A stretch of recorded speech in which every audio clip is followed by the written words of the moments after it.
and action!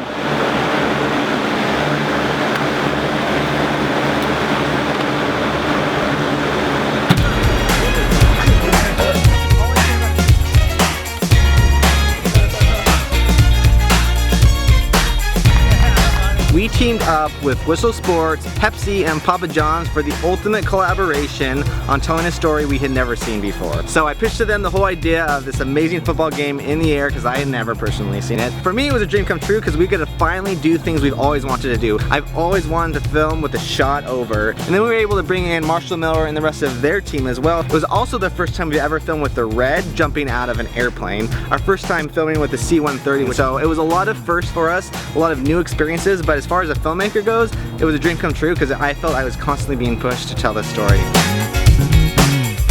Since the Super Bowl's in San Francisco this year, we decided the best NFL play to recreate was the catch. And we're trying to recreate that, but from a plane 14,000 feet in the air.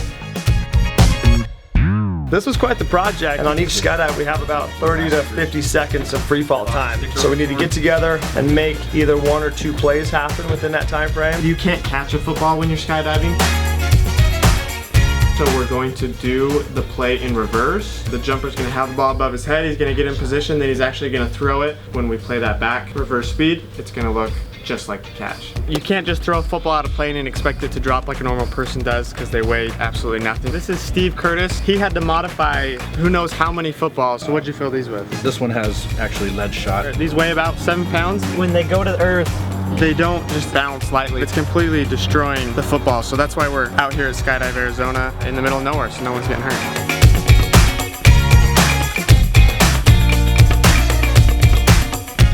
So we're filming with a C-130, a gigantic airplane. This takes the production value to a whole different level. Same airplane they used in Fury 7, Dark Knight Rises. And this is our first time filming with a Shotover. I woke up this morning and I thought, something's gonna go wrong, we just gotta get past it, and it happened. One of their sensors that tells them they have, I guess, metal in the rotors was going off. We are at a standstill. We got a lot of money and a lot of planes just sitting on the runway right now. And we're working on a solution. We'll find out if we have a good solution in a minute. There's a lot of pressure right now because to run an airplane like that, just every hour you're spending a lot of money.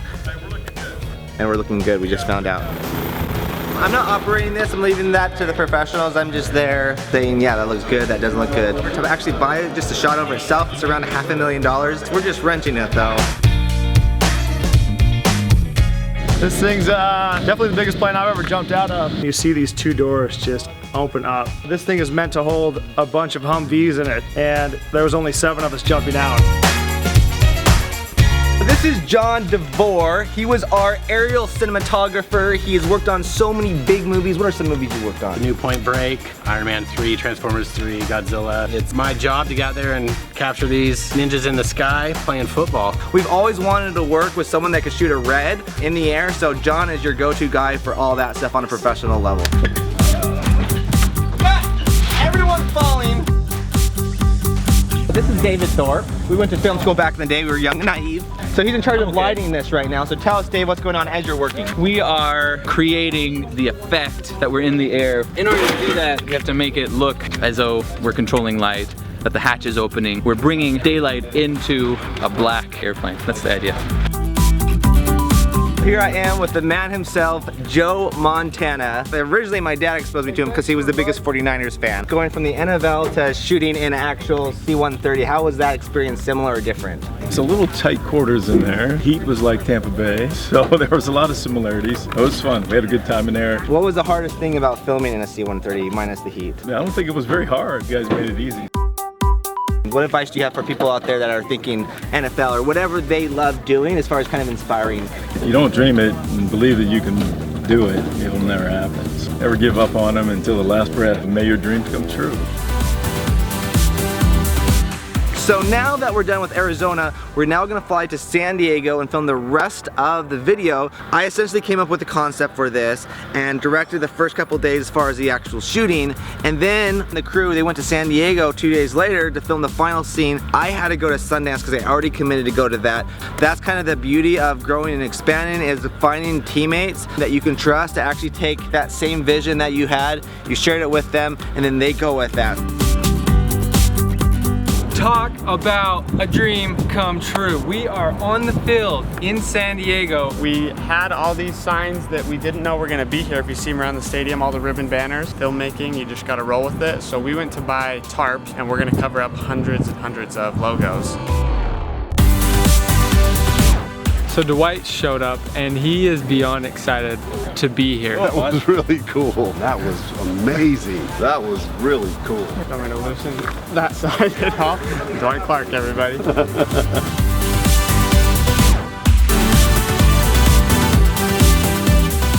I didn't even use those moves. Maybe one spin move my whole 9-year career. The one and only Dwight Clark. First of all, thanks for coming out, Dwight. What was it like? It was spectacular, man. You guys were on top of everything, very organized and kept me up to date on what was going on, so I really appreciate that because I've been through a lot of these things where nobody knows what's going on. I got the call about doing a commercial that was going to be shown on Super Bowl Sunday, man. Are you kidding? I jumped all over that. I couldn't wait.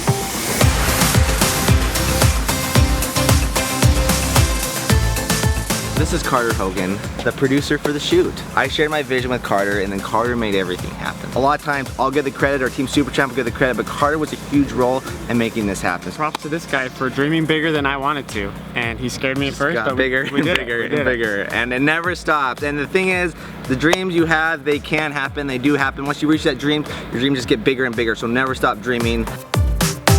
This is Seth Jones. He had a huge role on this as well. Wardrobes was like a key pivotal thing that we were seeing constantly. So tell us your role on this project. My role was kind of art director. I got to choose a lot of our costumes. On a lot of Devinsupertramp shoots, I actually get to play the roles that no one else wants to.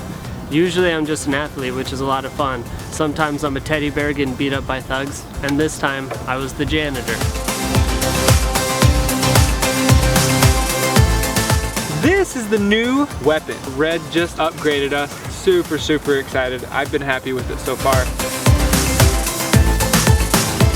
Super thanks to everyone involved, Whistle Sports, Papa John's, Pepsi, and these amazing athletes from all these different departments for coming together to make this happen. Check them all out in the link below, and as we always say, over and out.